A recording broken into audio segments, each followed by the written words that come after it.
Level 1, the Conscript Byeongsa. You are 17 years old. The letter arrives on a Tuesday morning in March. Not really a letter. A notice. Mandatory military service. 10 years for men. 7 if you're exceptionally lucky and from the right family background. You are not from the right family background. Your grandfather fought in the Korean War, but on a collective farm, not at the front. This fact is recorded in a file you've never seen, but that determines everything about your life. Your Songbun, the hereditary caste system that divides the Democratic People's Republic of Korea into loyal, wavering, and hostile classes. You are wavering class. Not trusted. Not disposable. Somewhere in between.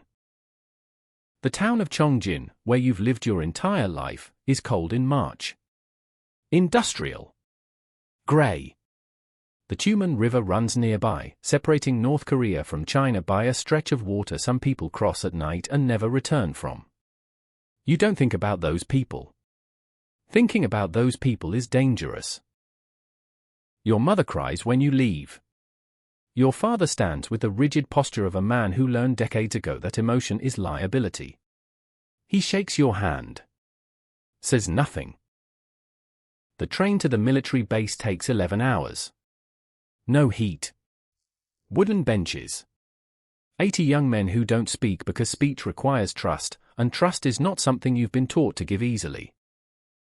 At the base, they shave your head. Issue you a uniform that smells like mothballs and the sweat of whoever wore it before you. The boots don't fit. You don't complain. Complaining is noted. Everything is noted. Your first 3 months are basic training. You wake at 4:30 a.m. Ideological education for 2 hours, lectures on the greatness of the supreme leader, the hostility of American imperialism, the sacred duty of protecting the socialist homeland. You memorize phrases. You repeat them with the enthusiasm expected of you. We serve with our lives. The leader is the son of our nation. Physical training until your legs shake. Drills with rifles that haven't been updated since your father's generation. Meals of corn, rice and cabbage soup thin enough to see through. You lose 14 pounds in 2 months. One night, a soldier in your barracks whispers that his family sent him food. He shares it with 3 others. Not you. You understand why. Trust is rationed more carefully than rice. You sleep on wooden floors in rooms with 60 others. Privacy is a concept from another lifetime. You are no one here. A number. A body. A decade of your life offered to a state that owns you completely. Level 2, the squad leader Banjang. You are 20 years old. 3 years of proving yourself. 3 years of perfect attendance at ideological study sessions. 3 years of never questioning, never hesitating, never showing the exhaustion that lives in your bones. You are named squad leader. Banjang. You command 9 men. The promotion comes with a slightly better uniform. An extra ration of rice. A bunk near the stove.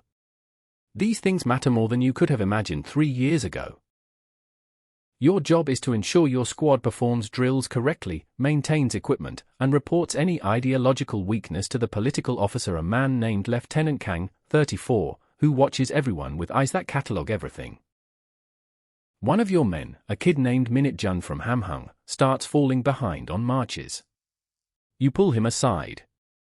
Tell him to keep up. He nods, but you see at the exhaustion that's deeper than physical. 2 weeks later, Minute-jun is gone. Reassigned, they say. You never see him again. You don't ask where he went. Questions are remembered longer than answers. You write a letter home once a month. Every letter is read by the censors before it's sent. You write about the honor of serving. The good health you're maintaining. Your love for the supreme leader. You don't write about the cold. The hunger. The propaganda sessions that last for hours while your stomach cramps from emptiness. Your family writes back. The letters sound like yours. Careful. Hollow. Coded in the language of survival. Level 3, the platoon leader Sojangdae-jang. You are 24 years old. 7 years in. You've been promoted to platoon leader. You command 35 men across 3 squads. You have a private room now. 8 feet by 6 feet. A metal bed frame. A desk.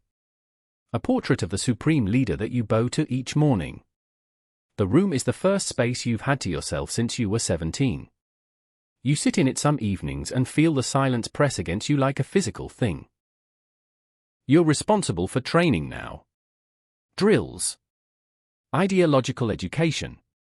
Ensuring loyalty.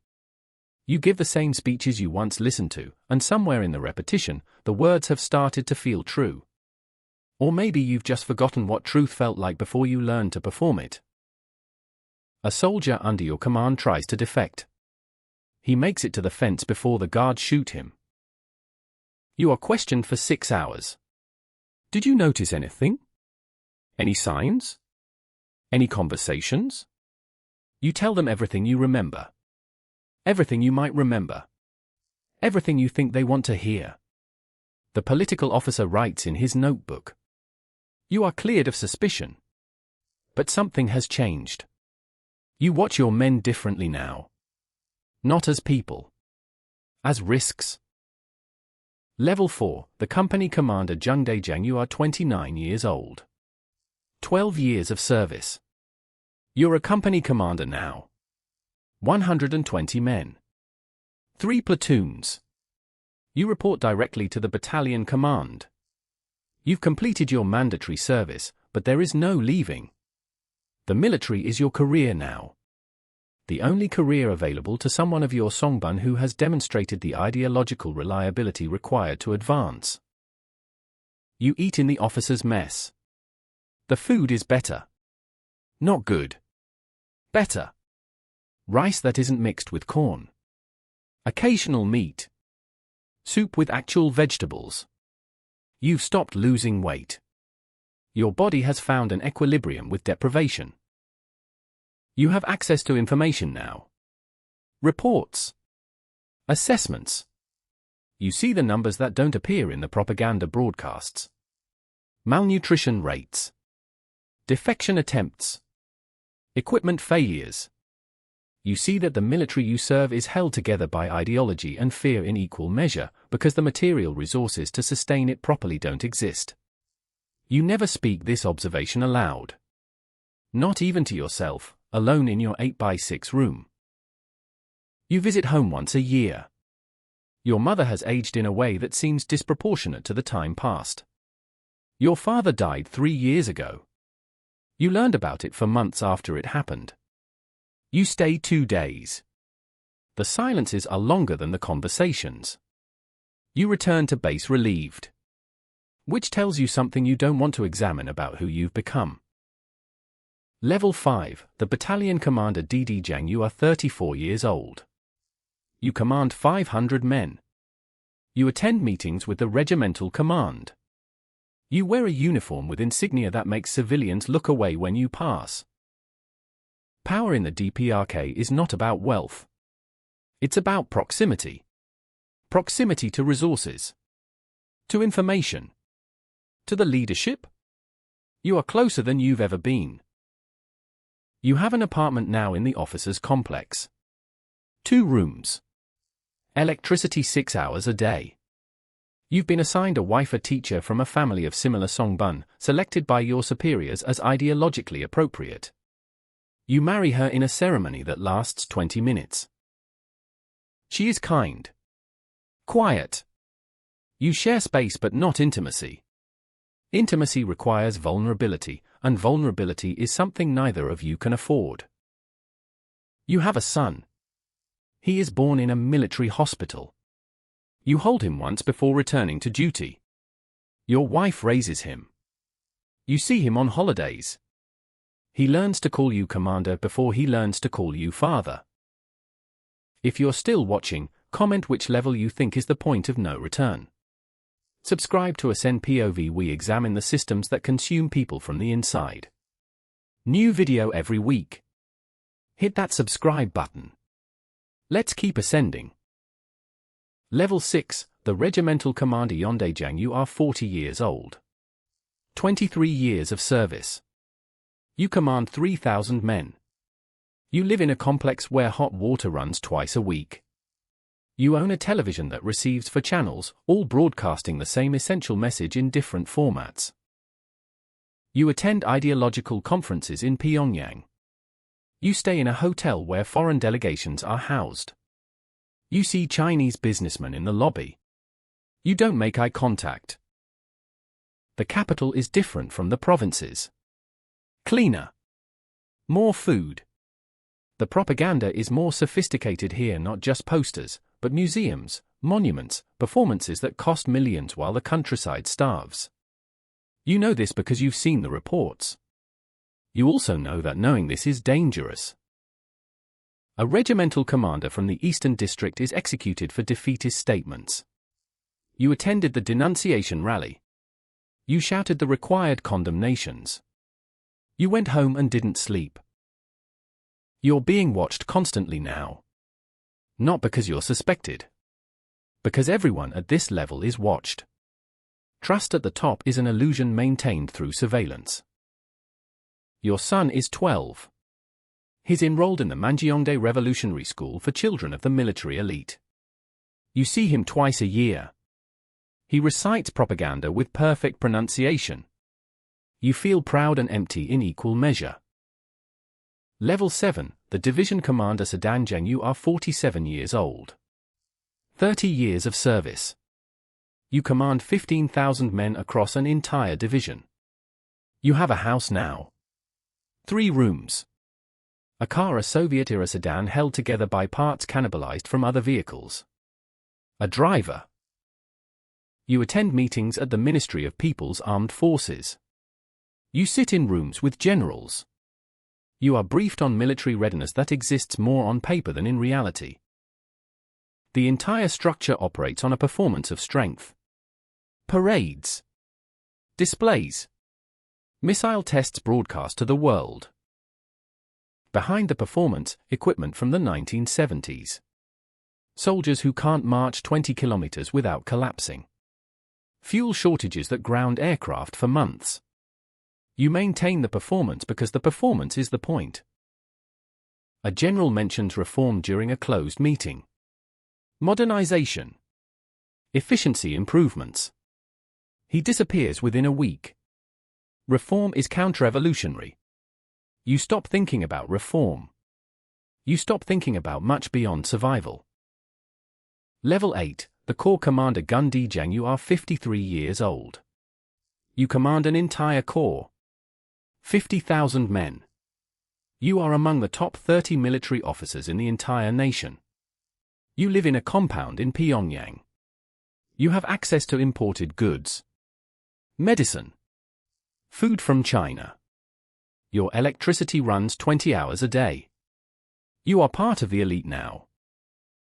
You also understand that elite status in the DPRK is not security. It's a higher stakes version of the same vulnerability you've navigated for 36 years. Purges happen at this level. A general executed for factionalism.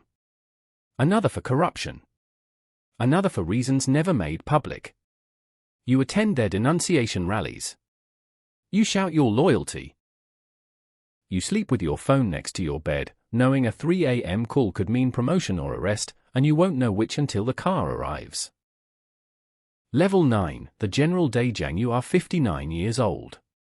You are a 4-star general. You attend meetings with the supreme leader himself. The room is 20 meters long. He sits at the head. You sit where directed. You speak when addressed. You praise every decision. The supreme leader is younger than you. He inherited a position you could never attain regardless of merit, loyalty, or sacrifice. You have spent 42 years serving the state. Your value is measured in your continued usefulness. One general laughs too loudly at a joke. He's removed from his position within a month. You have learned to control even your facial expressions. You are powerful. You are terrified every single day. Level 10, the Marshal Wonsu. You are 65 years old. You have been named Marshal, the highest military rank in the Korean People's Army. Your portrait hangs in military academies. Documentaries describe your brilliance. You wear a uniform covered in medals for battles you didn't fight and victories that existed only in propaganda. You have a compound. Security.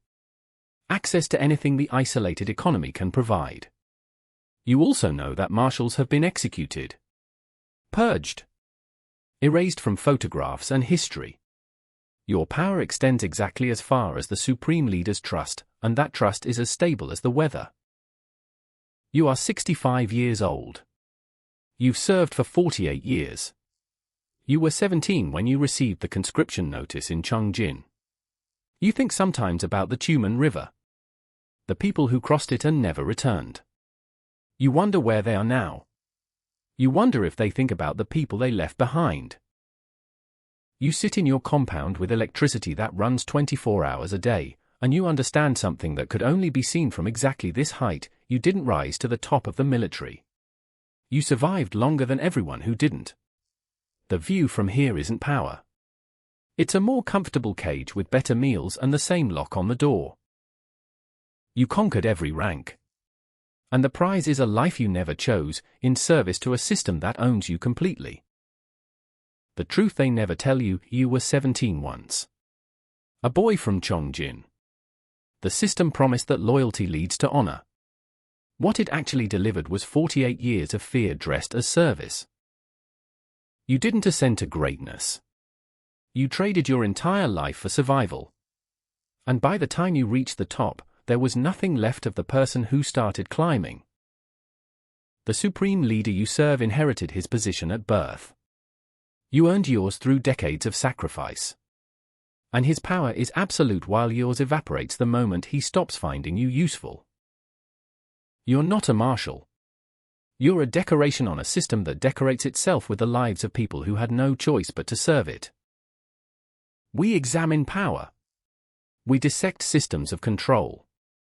We show you what hierarchies actually cost. Subscribe. Because the highest rank in a prison is still a prisoner. And the only thing that ascends is how much you have to lose.